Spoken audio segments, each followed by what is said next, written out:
KGF 2 release అయి చాలా కాలమైంది. ఇంతవరకు యష్ కొత్త చిత్రాన్ని ప్రారంభించలేదు. టాక్సిక్ అనే టైటిల్ను మాత్రం వదిలాడు. షూటింగ్ ఎప్పుడు స్టార్ట్ చేస్తాడో చెప్పడు.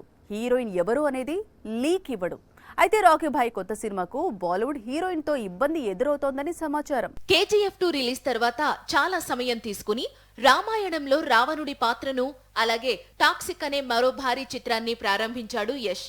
అయితే వీటిల్లో ప్రస్తుతం ఏ సినిమా సెట్ లో యష్ ఉన్నాడు అనేది సస్పెన్స్ గా మారింది. అయితే టాక్సిక్ షూటింగ్ ముందుకు వెళ్లకపోవడానికి రీజన్ కరీనా అని ప్రచారం సాగుతోంది. ఇటీవల క్రూ మూవీతో మంచి విజయాన్ని అందుకుంది కరీనా.